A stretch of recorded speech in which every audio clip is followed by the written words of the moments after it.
Welcome to Interviews with Innocence, a podcast about spirituality, consciousness, and exploring the wisdom our children bring into this world. I believe that our very young children are our greatest teachers. After all, they're the masters of living in the present moment, bubbling in unconditional love, enjoying the messiness of life, and curious about the universe in all its dimensions. The pure essence that young children exhibit lives within all of us. My hope is that these interviews will help us discover, embrace, and connect with the sacred core of childhood that resides within each of our hearts. I am your host, Marla Hughes.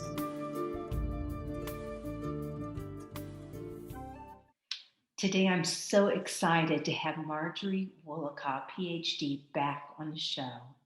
Marjorie is an Emeritus Professor and prior Chair of the Department of Human Physiology and member of the Institute of Neuroscience at the University of Oregon.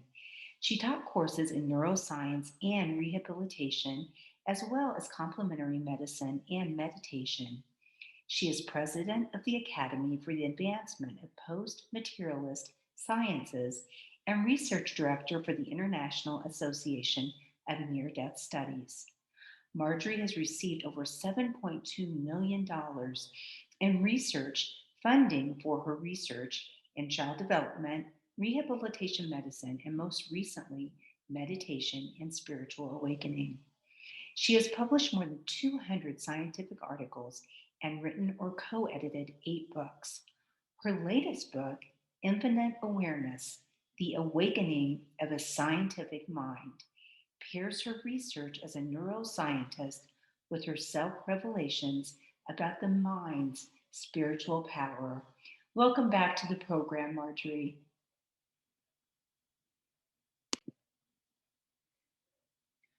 I think this is a great time to wrap up this part of the interview.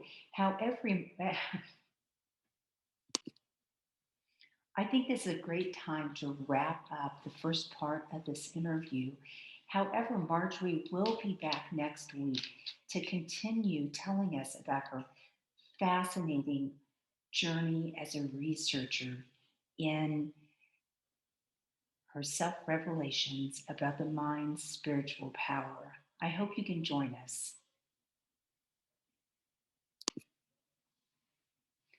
I think this is a great time to wrap up this part of the interview. However, next week, Marjorie will return to continue telling us about her fascinating research and her journey about her self-revelations about the mind's spiritual power. I hope you can join us.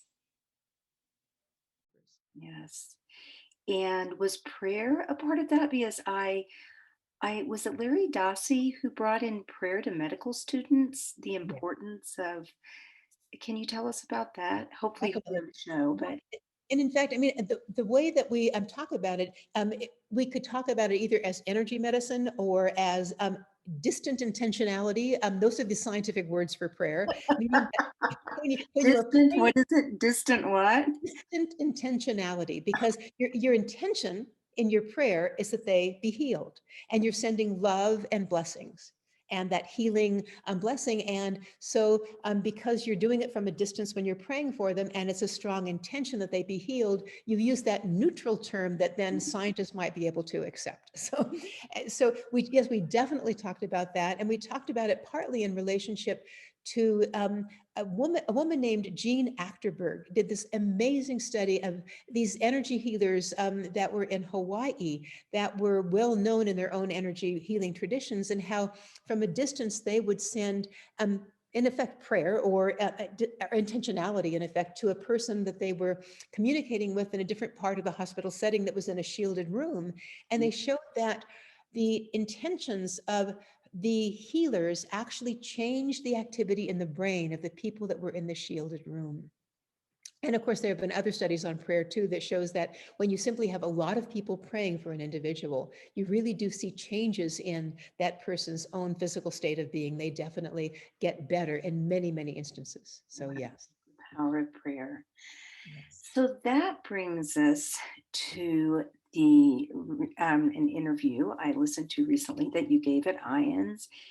And it was comparing the experiences of people who've had near-death experiences and those who are do well, are very well versed in meditation, have been meditating for a long time, like yourself, and terminally ill patients with cancer that had had psilocybin, who all had these transformative experiences. And not only that, there were scans done on them. Well, not the NDEs, but the others. And can you tell us about those studies? Because I was so excited when I heard that.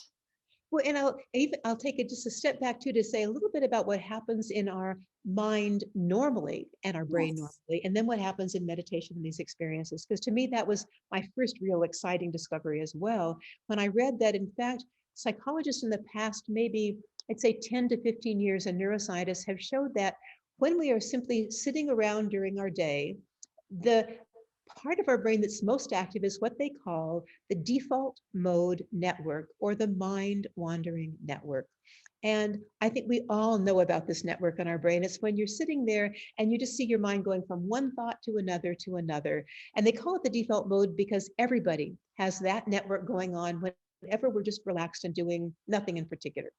And their point was that this is actually the basis of our ego. It's our ego narrative about ourselves and how we relate to the world. And in fact, if we think about our thoughts, they're often about what I just said to so-and-so and that wasn't right and now I should change, or what this person said to me. That's what we're talking about, the ego narrative.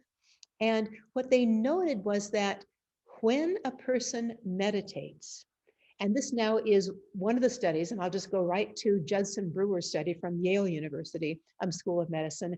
He then took these meditators that had meditated for a number of years, and he asked them to go into his brain scan machine, his functional magnetic resonance imaging machine, and meditate while they were in there for a particular period of time, and looked at what changed in the activity of different modes of areas of the brain. And he compared them to control subjects who hadn't meditated before, and they just asked them to try to focus on their breath and quiet their mind.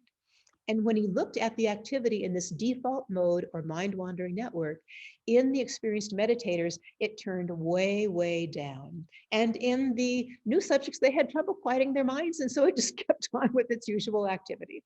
So that was very interesting. And also, there was a correlation between the amount that the person actually was able to quiet the default mode network and the mystical aspects to any experience they had in meditation. So then we turned to another study that was somewhat similar to that. And this was by another group that were at Johns Hopkins University. And this is Roland, Griffiths, and Frederick Barrett's lab at Johns Hopkins University. And as you said, they were now interested in doing a study on terminal cancer patients that had anxiety about their terminal cancer situation and anxiety about death. And they asked whether if you gave one of those persons a dose of psilocybin, which is this neuromodulatory drug that you find in mushrooms, if that might also have an effect on their fear and their anxiety about an impending death. So they did a study with many people that were terminal cancer patients and also control subjects. And what they found was that just like in the meditation study, these people, first of all, their default mode network turned way down, their mind wandering network turned way down during the psilocybin experience. And also they had mystical experiences at the same time as that narrative mode of the brain, which I call the basic filtering mode of your brain that's filtering out higher awareness, is now turned off. And I had this wonderful quote from one person that I think I mentioned to you before. This particular man said, it felt more real than any reality I'd ever experienced. He said, time and space didn't exist there. He said, there was only this feeling of like unconditional and undying love. And what they once again found is that there was a direct correlation between the amount that the default mode or mind-wandering network was turned down and the level of the mystical or unitive experience that the person had. But to me, the most important part is that one dose of psilocybin would often change this person's fear of death forever. It's like something happened and they now had a new sense of reality that Death was not what they thought it was, and they were connected with the entire universe. And now they were in a state of peace of mind. And then, of course, the last one is, this is exactly what happens in near-death experiences. And we have so many stories from people that had near-death experiences. And again, Bruce Grayson, that we've talked about at the University of Virginia, has done so much study on the fact that, again, their default mode network is turned off because their whole brain is flatlined because they've had cardiac arrest very often. And once again, they have these mystical experiences where they leave their body, they watch their body down below them as people are trying to resuscitate them in the resuscitation room. And they often then go to another part of some other realm, they say, and they have this experience of union with their relatives. They feel, consciousness is primary. They're told to come back to their body. And when they come back, their life has changed. They no longer fear death. And now they often change their careers to go into a different career. I think Bruce Grayson was saying in his book After that sometimes people that were policemen that found that a very rewarding career when they were younger had a near-death experience, and they said, I can't deal with that anymore. I have to move into a more caring situation, like perhaps emergency medical help or something like that. So you see, these are absolutely transformative. And now we know the parts of the brain that are actually causing us to have what I would call a filter that filters out these higher types of awareness. And that's the default mode network. And I want to add one more thing. There's something that is also called the Thalamocortical Loop, which is basically this loop between the memories of our cortex and our judgments of our cortex and our midbrain that is always active during our day because it's part of the default mode network. And it keeps new sensory information and insights from actually entering our brain because it is really telling us everything that's happening that is relevant to our ego narrative, but not to this higher understanding. So when you turn down that thalamocortical loop and the default mode network, now you can be present in the moment and you can hear the relevant sensory information coming in. You can really listen to people talking to you, and you can listen to the universe and insights coming from perhaps a broader or a higher awareness. That's what's so powerful. Wow. And yes, the transformation is what is so amazing. What happens after all of these experiences? Because people are they're transformed forever. And as Marjorie referred to, Bruce Grayson just came out with his first, well, not his first book by any means, but a new book called named After. And it is many accounts and implications of these near-death experiences. And it is, I suggest you run out and get that book, along with Marjorie's book, of course, which we'll talk about a little bit more in a bit. So what do you feel? I want to kind of put this together with, one of my favorite topics, which is children. And children and creativity and the importance of encouraging to, as you put it, shifting out of the paradigm or shifting out of the relevant and going into the irrelevance, and the importance of that, and how creativity plays a role, and the implications of these studies that you just talked about, what they can tell us to help us help our children, help humanity. Yeah. So, and maybe I'll first even start with just us as adults and the fact that we have been somehow trained in our culture, and I think it may also just be a natural part of who we are, with our egoic network always being sort of very loudly talking in the background, Right. to basically not be able to listen carefully to new experiences, new sensory sensations, new insights, et cetera, around us. And one of the things that a very well-known scientist named Thomas Kuhn talked about was that in the scientific paradigm that I'll talk about first, what seems to happen is once you have a shift in science, for example, to a new theory, a new way of looking at the world, a new worldview, everybody gets excited about that, and we all start doing research to show us how that new worldview is actually instantiated. It could be quantum physics or something like that. But then what begins to happen is that that new worldview becomes the norm. And after a few years, all we start doing is filling in the blanks in that particular theory, but we stay within that theory and we're afraid to move out of it because that is the scientific norm and that's what's considered credible.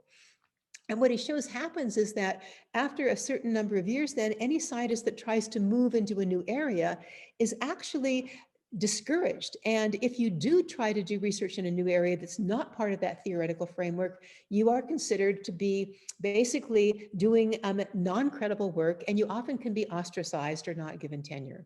An example of that right now is within our scientific worldview, our scientific materialist paradigm. Mhm. People who do research on things like meditation or near-death experiences, which are saying consciousness might be actually more than just the product of the activity of neurons in our brain, that consciousness might be fundamental, are really discouraged from doing that research.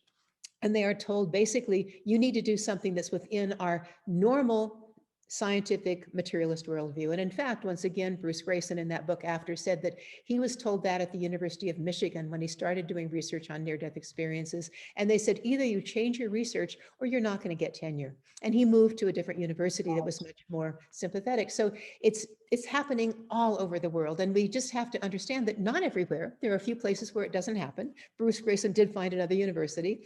And my university, after I received full professorship, was willing to let me do that research on the side. But what happens is that it discourages our creativity, getting back now to our children. And so what I think we're saying is that if we truly want to expand our children's ability to be creative, we have to, first of all, help them realize that it's okay to not be relevant to the current scientific or world view that is out there. And it's okay for them to experiment in other places. And I will even go a little further. When a person's child says to them, Mama, last night I saw my granddad come back from the dead and visit me, we shouldn't say that couldn't happen. We should listen to them with like open ears and say, wow, that's amazing. And we then allow them to listen with what we could say like a more open ear to these bits of information that may be coming in from the cosmos, from dead relatives, from something else, so that they don't shut that off because their parents tell them this couldn't be happening. I hear so many people that said when they were kids, that's what happened with their parents. And they learned either to just shut it out completely because it couldn't be real, or to simply not tell their parents and other people about it. So I think that's the key thing. And just one other thing is thinking about, again, a great author that I loved who's no longer living, but Joseph Chilton Pearce, in his book, The Magical Child, talked about how often children sit in what he called sort of open-eyed staring for certain periods of the day where they're just inside being still. And that's turning off the default mode network of the brain. And he said, we should encourage that instead of trying to keep them active in every waking moment, learning one thing or another of factual information. Mhm. So to me, I think that's the key. It's like teaching children in some way meditative processes. Maybe just telling them to meditate, focus on their breath is not the way with a child to do it, but we can teach them to be present, to really be in the present moment and be aware of exactly what's happening right now so that they can actually train their mind to be one-pointed, but also at the same time still and receptive to everything that's happening around them. Right. I remember interviewing Karen Newell, and she was talking about how, and you mentioned it somewhere also, but how beautiful it would be if at the beginning of a school day or whatever, whatever activity it is or wherever they are, to have the children actually sit quietly and or stand and meditate and be present in gratitude. And another one I interviewed, Bruce Alderman, had done a lot of work in indigenous cultures. And you see this all the time where they actually had a center at the school, and that was the quiet place.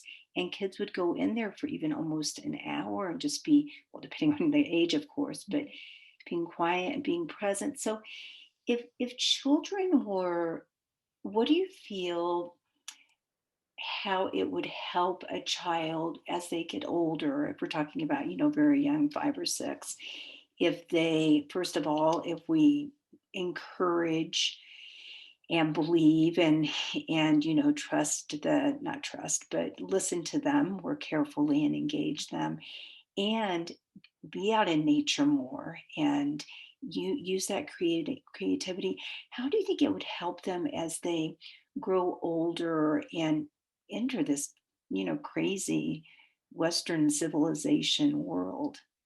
I think that you mentioned a key issue, and I think that is being out in nature more as well. Yes. I realize that one of the problems right now with our society is that we aren't treating our planet well.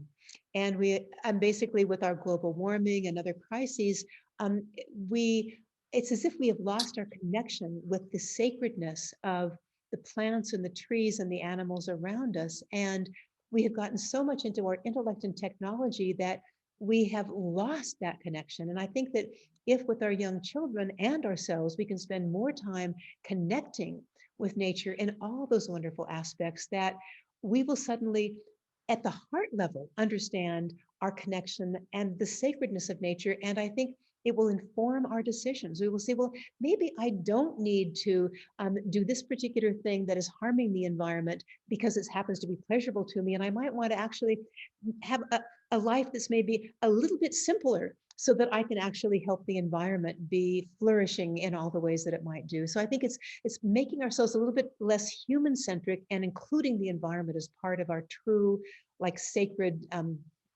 atmosphere that we live in. Right.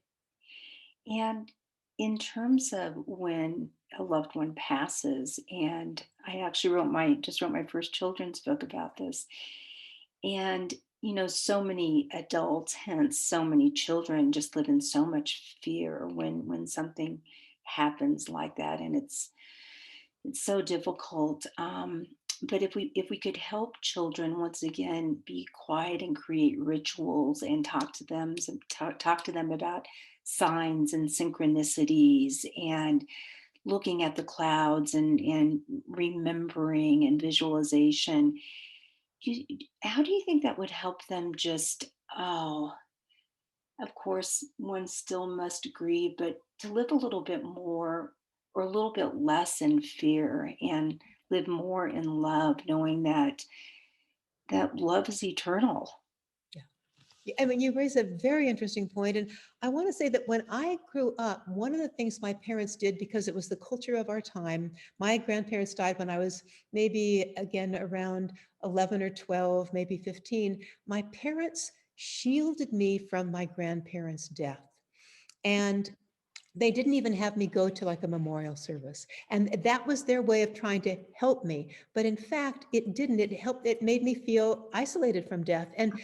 instead, when my parents died, my sister and I were right there with them every moment during the last, weeks and months of their deaths. And somehow being with them, sharing our love, made such a difference with our relationship. And in fact, we had a closer relationship in those last weeks than we'd had during our entire lives because they were so vulnerable and we were with them. So I wish our society could understand that death is not something to be pushed away because we're afraid of it, but it's there to be embraced and be with our parents and our loved ones. And then when they cross over too, it's like the veil isn't quite so thick. It's thinner than once we've been with them during that process, we can also perhaps then engage with them on the other side. I think that would be so helpful for children to realize this is normal. We're all going to die. Let's embrace this process and consider it sacred rather than something to be afraid of. Yes. And the person, the loved one, they're not lost to them. And listen, young children know this already. They Mhm. see people who have passed and all they talk about choosing parents and past lives. I know you talk a little bit about Ian Stevenson in your book. And yes, it's just so much, it's so important to help them because I really believe that it does help them develop an inner strength which we all could use Yeah. in this And a crazy. conviction and trusting their own experiences, I think, is so Yes, important. Yeah. yes, yes. So, I'd like to just talk briefly about in your book, you mentioned awareness and healing. And can you just talk a little bit about the energy healing that you've studied? I know one student had a really bad skin issue. We talked a little bit about that in our pre-conversation, but could you just talk a little bit about that? Once again, it's kind of shifting one's attitude and how they how they help to heal others or heal themselves. Well, and I think it's part of this very interesting broader thing of when we talk about what I would call the mind-body relationship, and we often call it mind-body medicine. We're talking about a number of things. One is the simple placebo effect, which of course doctors say is not real, that it's just a suggestion. But in fact, all of the research shows that the placebo effect is very real, that literally my mind and my ideas can affect the physiology of all of my body. And so there's been a number of studies on that. And in fact, I think the most important part is, in addition to my mind affecting my body, a doctor's belief system about what's happening to me can also affect my body. So the placebo effect works mind down within me, and also from the doctor to my own physiology too. And there have been a number of studies about that. So those are just two things to remember. And then the study that you're referring to is related to the hypnosis, which is in a certain sense a little bit like the placebo effect, in that the doctor now, the psychologist, is making a suggestion to the person's mind that a particular illness is going to be healed. It's going to go away, it's going to go into remission, and everything will be fine. And what we find is that for hypnosis, it works very, very well in about 15% of the population, which for some reason have a much more open mind than some of the other people in the population. And so in this one case, a young, I think it was an adolescent boy, had a disease called ichthyosis for all of his life. This is a genetic disease. It is inherited. And what it does is it puts what look like scales all over the skin of the body. And that's why it's called ichthyosis. It almost looks like skin scales. And there is bleeding between this like horny substance on the surface of the skin. And it's embarrassing for the child. It's painful. It's all of these things. And this particular child had been through to surgeons where they grafted new skin from his belly, which didn't have so much on his arms. It didn't help. And finally, they gave up and said, we can't do anything. And so his parents took him to this psychiatrist. And the psychiatrist tried hypnosis on him. And he decided to do a careful study with this child because he was a scientist as well as a psychiatrist. And so he actually did a hypnosis saying, you are going to have like one arm be healed of the ichthyosis now. And in fact, the next week when he came in, the scales were beginning to fall away, and like red new skin was beginning to show underneath. And they did it to the other arm and then the legs, etc. And it's not that the entire ichthyosis went away from the whole body, but the vast majority of it disappeared. And of course, the boy was ecstatic. And as far as I know, I think they said as long as the doctor stayed in touch, it never came back. Now, that's not to say that it works in every case, because this is, again, the boy's mind being able to take that suggestion and do something with it to change the body. Right. But again, it just shows the power.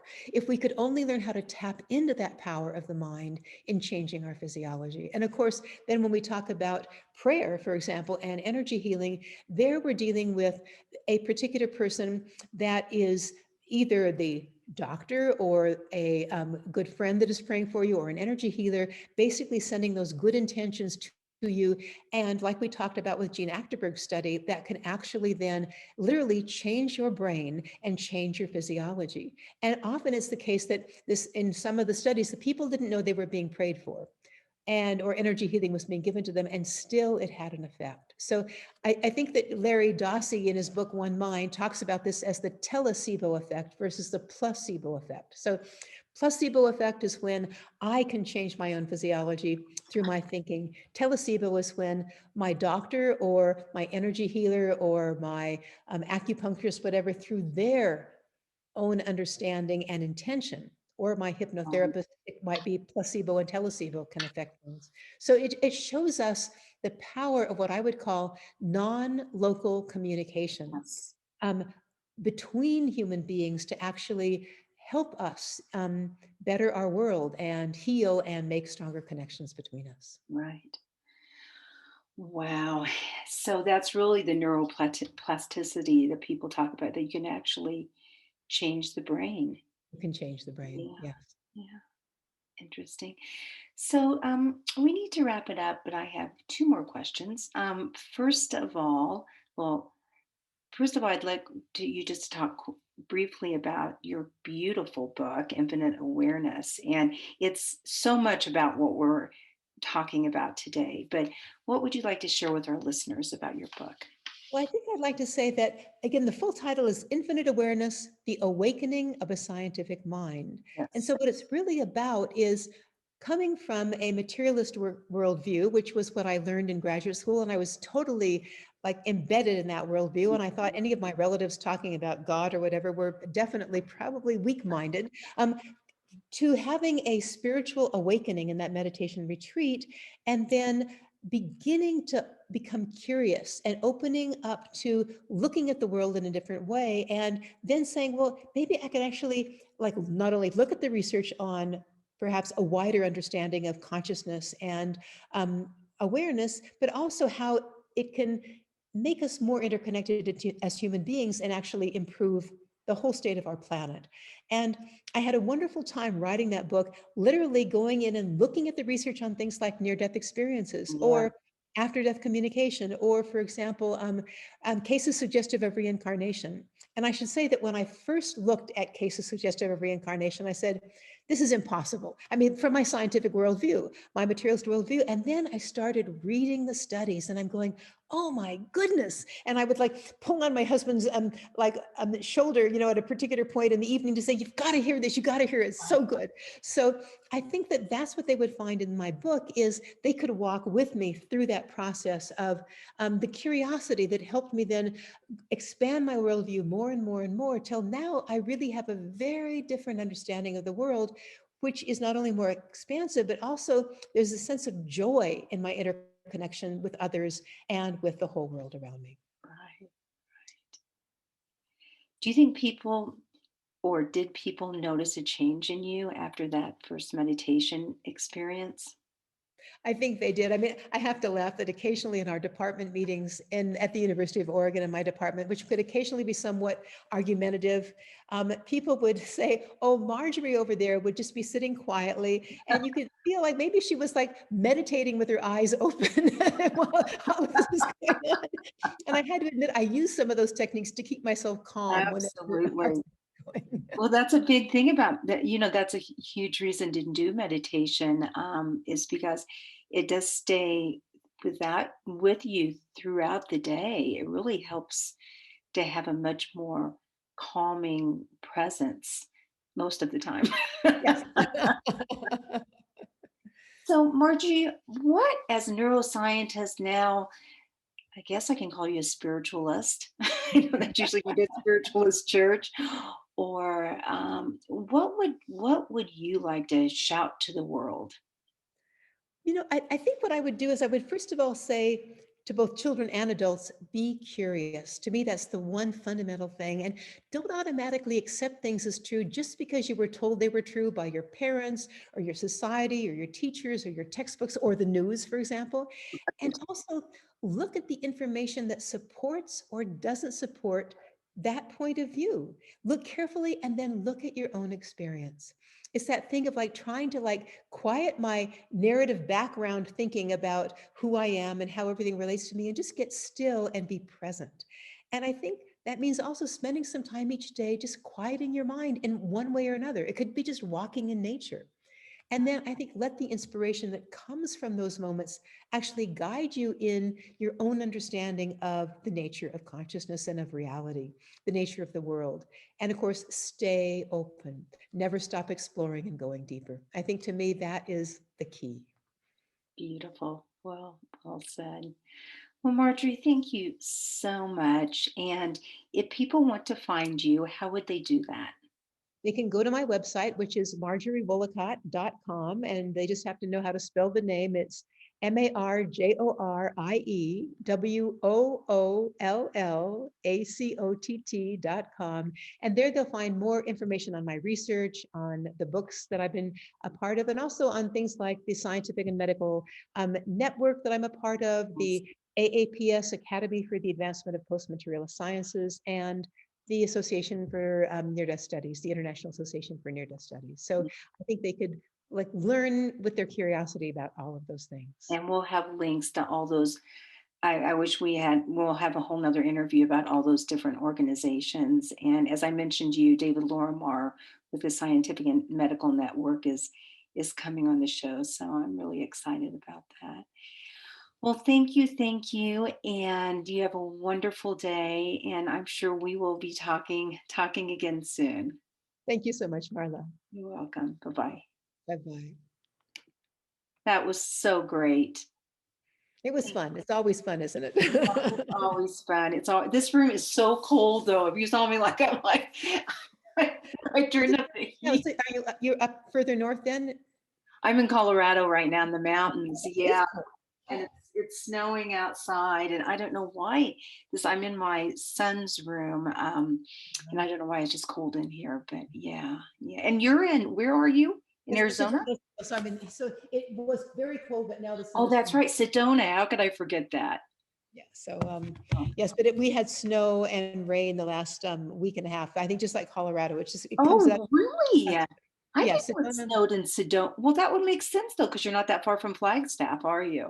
And we're at 4,500 feet. Flagstaff was 7,000. So the snow comes down here and doesn't stay quite so long. So hey, quick question: how did your husband get so interested in all of this? Oh, so someday I'll tell you that story too. But what happened is that so I was on sabbatical. 1 year, it was 1987. Oh, wait, you told me this story and he walked in. Yes, I mean, my teacher, while I was on sabbatical, my meditation teacher said to me, this is now, so Swami Vijnananda passed away, and Guru Mai Chidvilasananda is my current meditation teacher, which he basically gave it the authority to be the teacher. And I was with her. It's toward the end of my sabbatical. I spent a few months being able to do research and study in the ashram.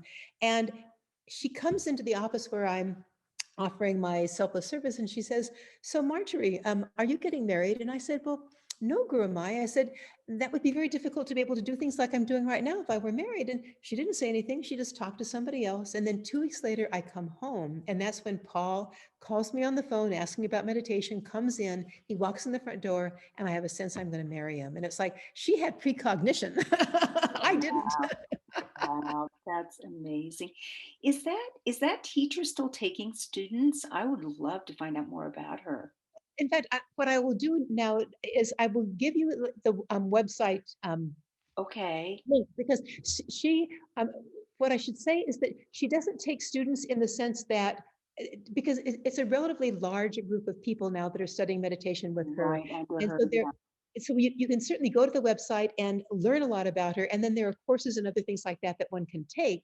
Yeah. And it may be once coronavirus is over, because everybody is in quarantine in a certain sense, that then one could go up to it's basically this beautiful meditation ashram in the Catskill Mountains in South Carolina. You've heard you talk about it. So I'm not sure when it will open up and how that will happen, but yeah. Give me that information. Certainly, go to the website, and she has a number of books which I love, and there are a number of things on the she loves nature, by the way. And so there are nature galleries showing things like hearts in nature, like hearts in clouds, and also the syllable Om and things like that in nature. And, so it's really fun how much she loves nature too. And she loves to photograph. She actually takes a camera out and gets her own photos as well. So. Wow. And on another note, boy, Gary Schwartz is rocking and rolling. I just got another email from them and Mark Pitstick about their his soul phone, yes. And all that they're doing. So that's pretty exciting too. Well, listen, thank you so much. It was an honor, and you, like I said, have a wonderful, wonderful rest of your day. Thank you so much, Marla. Okay, bye-bye. Bye-bye.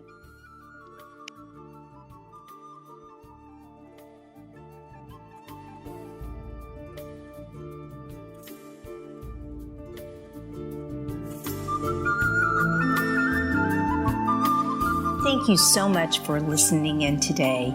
If you want to learn more about the show, you can find us at interviewswithinnocence.com and on Facebook or Instagram at Interviews with Innocence.